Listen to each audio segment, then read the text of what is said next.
And every day, nearly 1,500 people die from cancer. Currently, our national debt is more than $15 trillion and increases by 3.5 billion each day. The U.S. has more drug law violation prisoners per capita than any country in Europe has total prisoners.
Thank you. And almost 8 million die from this horrible disease. In addition to cancer, millions more suffer from chronic pain, Alzheimer's, post-traumatic stress, arthritis, and countless other diseases and ailments. These conditions are serious, can lead you to solve these problems and illnesses plaguing our country. What if that one little thing was marijuana? Hello, and welcome to the ABC of ADINKRAS. This book here is where I get all my information from. It's called How to Survive the 21st Century. One of the co-authors is Dick Gregory, a comedian and activist.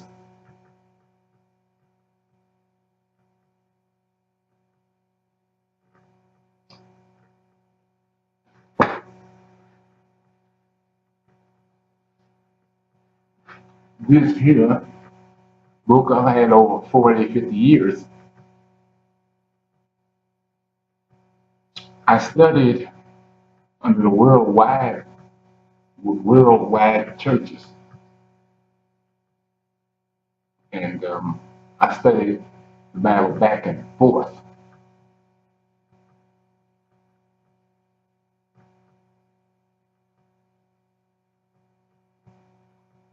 For example, Genesis 11, the descendants of Shem. Did you know they lived, if all you do is read it for yourself, you can go into verse 12, where they lived 530 years, or you can go into verse 13, where they lived 403 years. You can drop down to verse 16, where they lived 430 years. But look what happens. In verse 26, they lived 70 years. What I'm trying to tell you is, once the Adam and Eve world started eating the meats and all that stuff, they were living thousands and 400 and 500 years. Read it for yourself. As the meat and all that stuff started messing up their minds and their bodies, the process also messed up the children and children's children. So now the lifespan turned to 70. So you will read this, but you won't detect that there's a gap, and you won't want to know why there's a gap. But I'm here to tell you there's a reason there's a gap. This is not a biblical show. I'm not a religious man. I'm a godly man, but I'm not a religious man. For the sake of the religious people, though, in order for me to identify with you, I will use scripture, and I'll use it mostly in the metaphor.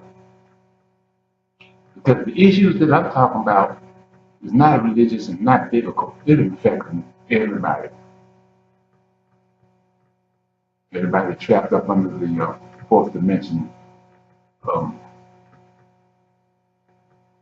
matrix, of course. Okay. When I get upset, now my granddaughter is getting ready to have heart surgery. She's only a baby. Yeah, that upsets me.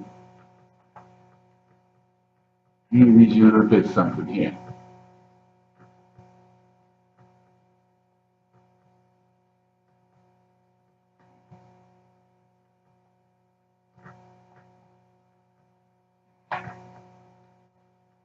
Gotta find it first though. Uh-oh, the pages dropped out, no wonder.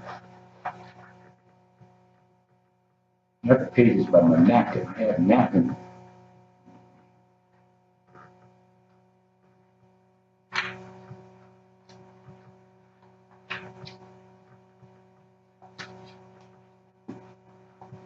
This topic here is about toxic babies. I'm not sure you can see that.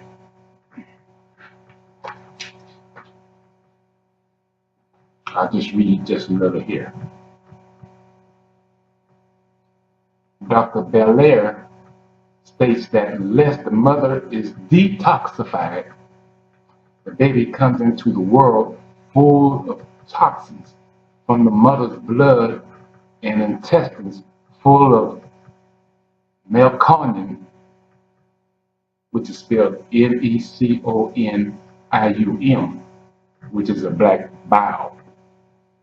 The baby is in fact so toxic that even with the best care, it usually takes 3 years to eliminate his or her inherited birth poisons. Food is your best medicine.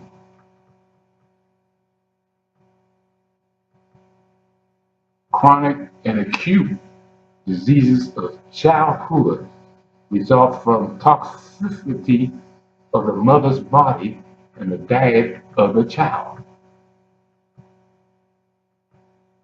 Dr. Belair states from personal experience that excess protein intake during infancy and childhood, depending upon concentration, can result in leukemia, cancer, rheumatism, polio, skin diseases,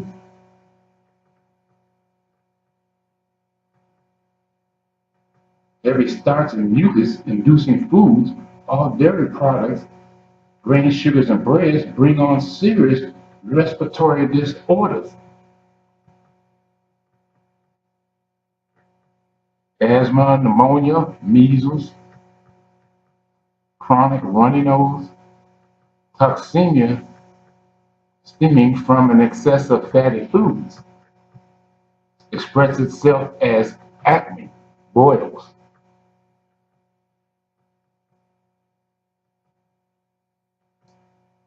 A child born of properly prepared parents would not develop these or other serious disorders.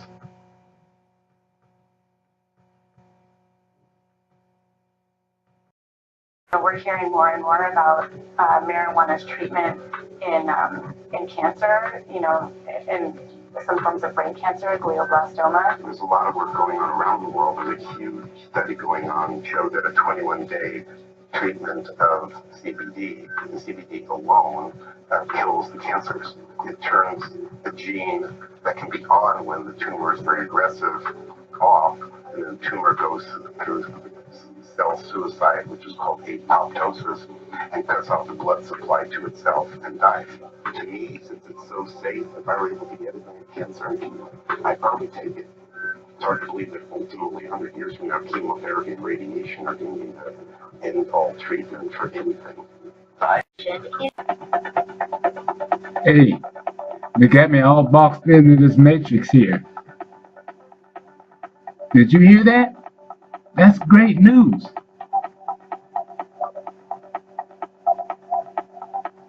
So marijuana is also a healing drug. That's such great news.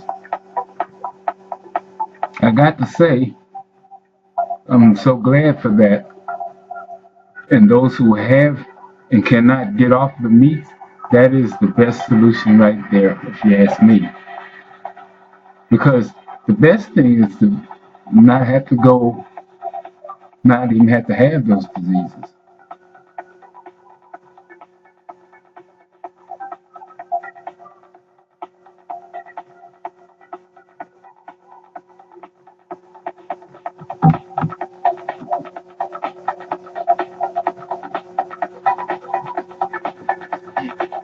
Israel. But that don't be it all. Israel controls the weed. Government is already said to be growing the beneficial strand at Tikkun Olam, Israel's largest and most advanced medical marijuana facility. Cannabis, as it was originally known. Now watch this. This is mostly for you young people who may not know this at all. That marijuana was legal years ago. Was used for medicinal purposes long before it was ever used to get one high. In fact, this potent plant was used as a medicine for over 3,000 years, and it has only been illegal in the U.S. for the past 70 years. The history of marijuana, particularly its medical use, is as old as the history of medicine itself. Ancient records indicate that it was used in China as far back as 27 BC. We're in the first known pharmacopoeia of the entire world, called the Shengnang Pensao.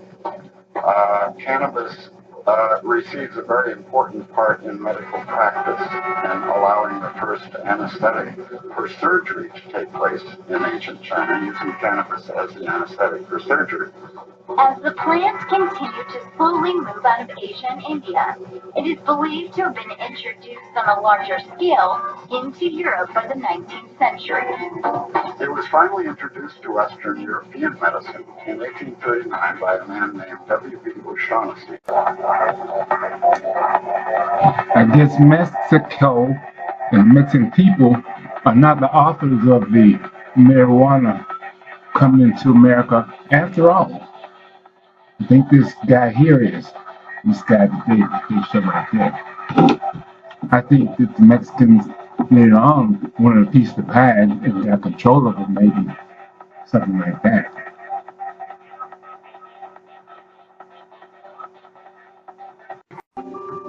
So how can all of these cases of marijuana healing medical conditions be explained from a scientific point of view?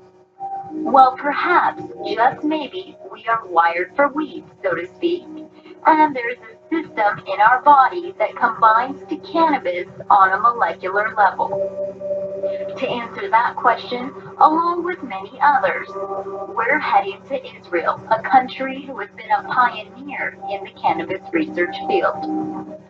This is Dr. Meshulam, the world's leading expert in this field. Researchers around the world. So let's get this correct. So we're wired for weed. Know how this process actually happened. It wasn't until 1988 that a U.S. researcher named Alan Howlett first suggested that there might be a receptor, something actually inside the brain, that THC binds to on a molecular level, and it causes a series of reactions to start.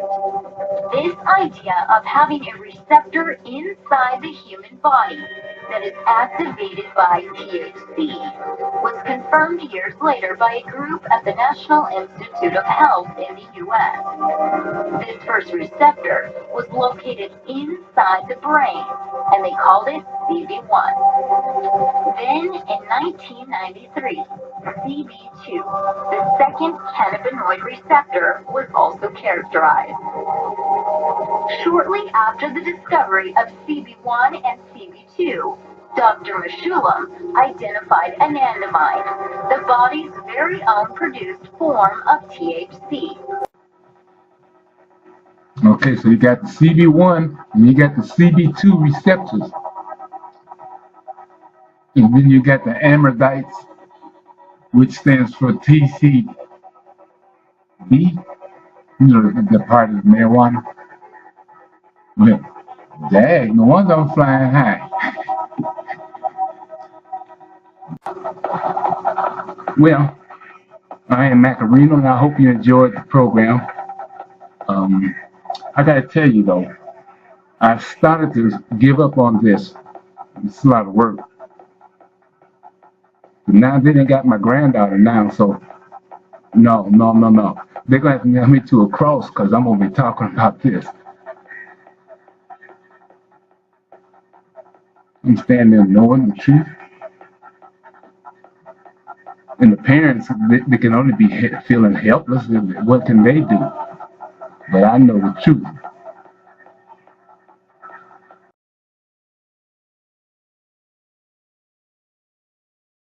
Increasing evidence suggesting that cannabis or cannabinoids may have direct anti-cancer activity themselves. And my friend and colleague Manuel Guzman in Madrid is a PhD laboratory scientist who's done a lot of the work to demonstrate that this has potential in the test tube. But I think we need to move it from the test tube into humans, and that's another thing. Besides Michelle Aldrich, who believes that she was miraculously healed by cannabis, there is another story of a woman who's defying the odds and she believes it's her use of cannabis that has prolonged her life.